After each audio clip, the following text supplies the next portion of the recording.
നമസ്കാരം.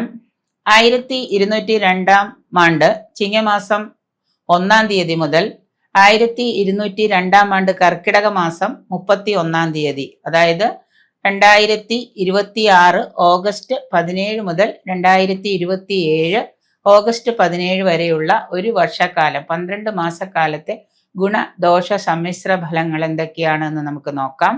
തിരുവോണം നക്ഷത്രക്കാർക്ക് വ്യാഴം 7ഉം 8ഉം ഭാവത്തിലും, ശനി 3, 4 ഭാവത്തിലും, രാഹു 2ലും പിന്നീട് ലഗ്നത്തിലേക്കും ഗോചരം ചെയ്യുന്നൊരു കാലമാണ്. വീട്, അതുപോലെ തന്നെ വസ്തു, വാഹനം ഇവയൊക്കെ ആഗ്രഹിക്കുന്നവർക്ക്, നൂതന ഗ്രഹനിർമ്മാണം ആരംഭിക്കുന്നവർക്കും ഒക്കെ അതിനുള്ള അനുകൂല സാഹചര്യങ്ങളും ചുറ്റുപാടുകളൊക്കെ അനുഭവയോഗ്യമാകുന്നുണ്ട്. മേലധികാരികളിൽ നിന്നൊക്കെ നേട്ടങ്ങളൊക്കെ പ്രതീക്ഷിക്കാം. കർമ്മരംഗത്ത് വിജയമൊക്കെ വന്നു ചേരാം. 2027 ജാനുവരിയോടുകൂടി നിങ്ങൾക്ക് നേട്ടങ്ങളുമൊക്കെ ധാരാളം വന്നു ഭവിക്കുന്നതാണ്. ഏത് കാര്യം ആഗ്രഹിച്ചാലും ആഗ്രഹിക്കുന്ന കാര്യത്തിലൊക്കെ കുറച്ച് പ്രതിസന്ധികൾ തരണം ചെയ്തിട്ടാണെങ്കിലും നിങ്ങൾക്ക് നേട്ടങ്ങളൊക്കെ ചേരുന്നതാണ്. അതുപോലെ തന്നെ വിവാഹം നടക്കാത്ത യുവജനങ്ങളുടെയൊക്കെ വിവാഹ കാര്യത്തിലൊക്കെ തീരുമാനമാകും. പുതിയ വീടൊക്കെ പണി തുടങ്ങുന്നത് കൊണ്ട് തന്നെ നിങ്ങൾക്ക് സാമ്പത്തിക ചെലവുകൾ വന്നുപെടാം. മേലധികാരികളിൽ നിന്നൊക്കെ നേട്ടങ്ങൾ ഉണ്ടാകുന്നത് കൊണ്ട് തന്നെ നിങ്ങളുടെ സാമ്പത്തിക കാര്യങ്ങളുമൊക്കെ കുഴപ്പമില്ലാത്ത രീതിയിൽ ഉദ്യോഗസ്ഥരായ ആളുകൾക്ക് മേലധികാരികളിൽ നിന്നൊക്കെ പ്രീതിയൊക്കെ സമ്പാദിക്കാനായിട്ട് കഴിയുന്നുണ്ട്. കർമ്മരംഗത്ത് അപ്രതീക്ഷിതമായിട്ടുള്ള ധനനഷ്ടവും അതുപോലെ തന്നെ പല പ്രശ്നങ്ങളുമൊക്കെ നിങ്ങൾക്ക് നേരിടേണ്ടി വരുന്നുണ്ട്.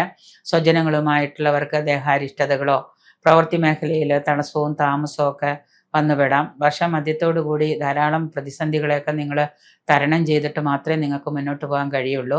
കാരണം 2ൽ നിന്ന് ശനി മാറുന്നതോടുകൂടി നിങ്ങളുടെ പ്രശ്നങ്ങൾക്കൊക്കെ ഒരു പരിസമാപ്തിയാവും. അപ്പം അതുകൊണ്ട് തന്നെ കുറേയേറെ പ്രതിബന്ധങ്ങൾ ആ ഒരു അവസാന കാലത്തിൽ നിങ്ങൾ അനുഭവിക്കേണ്ടതായിട്ട് വന്നു ചേരുന്നുണ്ട്. നിങ്ങളുടെ ആ ഒരു ശനി കടന്നു പോകുന്ന ആ ഒരു സമയത്ത് 2026 അവസാന കാലഘട്ടത്തിൽ കുടുംബത്തിലെ അഭിപ്രായ ഭിന്നത, മാതാപിതാക്കളായിട്ടോ സന്താനങ്ങളായിട്ടോ പങ്കാളികളുമായിട്ടൊക്കെ അഭിപ്രായ ഭിന്നതയൊക്കെ വരാതിരിക്കാൻ പ്രത്യേകം ശ്രദ്ധിക്കുക. കർമ്മരംഗത്ത് വളരെ സന്തോഷവും ഉത്സാഹപൂർണമായിട്ടുള്ള പ്രവൃത്തികൾ കാഴ്ചവെച്ചാൽ നിങ്ങൾക്ക് നല്ലൊരു രീതിയിലുള്ള ആഗ്രഹ സബലീകരണമൊക്കെ വന്നുപെടുന്നതാണ്. അശ്രാന്ത പരിശ്രമം ചെയ്യേണ്ടി വരുന്നു എന്നുള്ളതിനേക്കാൾ ഉപരിയായിട്ട് മറ്റുള്ളവരുമായിട്ടുള്ളൊക്കെ കൂടുതൽ നല്ല രീതിയിൽ പ്രവർത്തിക്കാൻ ശ്രമിക്കാൻ, സന്തോഷത്തോടു കൂടി ആത്മവിശ്വാസത്തോടു കൂടിയൊക്കെ പ്രവർത്തിക്കുകയാണെങ്കിൽ നിങ്ങൾക്ക് നേട്ടങ്ങളൊക്കെ ഉണ്ടാകുന്നതാണ്. സാമ്പത്തികമായിട്ടുള്ള വിജയമൊക്കെ അവസാനത്തോടു കൂടി പ്രതീക്ഷിക്കാം. ബന്ധുജനങ്ങളുടെയൊക്കെ വിരോധം വരാതിരിക്കാൻ പ്രത്യേകം ശ്രദ്ധിക്കാം. വസ്തു, വാഹനം ഇവയൊക്കെ വാങ്ങാനായിട്ട് യോഗം ഉണ്ടെങ്കിലും അതിനൊക്കെ ധാരാളം പണവും നിങ്ങൾ കൈ നിറക്കേണ്ടതായിട്ടൊക്കെ വരുന്നത് കൊണ്ട് കയ്യിൽ നല്ലതുപോലെ സാമ്പത്തിക ദുരിതം ഉണ്ടാകാം. വിദേശത്ത് പോകാൻ ആഗ്രഹിക്കുന്നവർക്ക് അതിന് സാധ്യമാകുന്നുണ്ട്.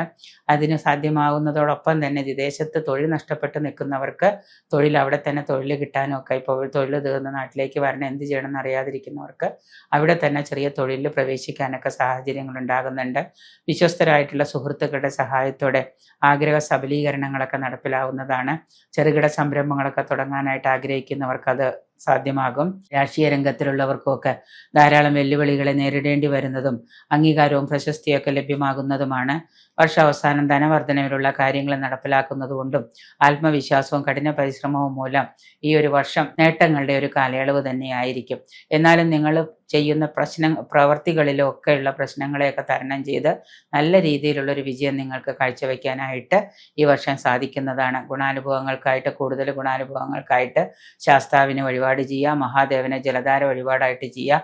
പക്കപ്പിറന്നാളുകളിലെ രാഹു ക്ഷേത്രങ്ങളോ അതുപോലെ തന്നെ നവഗ്രഹ പൂജയോ, നാഗങ്ങൾക്ക് വഴിപാട് മഞ്ഞൾപ്പൊടി അതുപോലെയുള്ള വഴിപാട് നടത്തുന്നതും നാഗക്ഷേത്ര ദർശനമൊക്കെ നിങ്ങൾ ചെയ്യുന്നത് വളരെ നന്നായിരിക്കും. ഈ ഒരു വർഷക്കാലം നിങ്ങൾക്ക് ഗുണാനുഭവങ്ങൾ കൂടുതലായിട്ട് കിട്ടുന്നതിന് വേണ്ടി.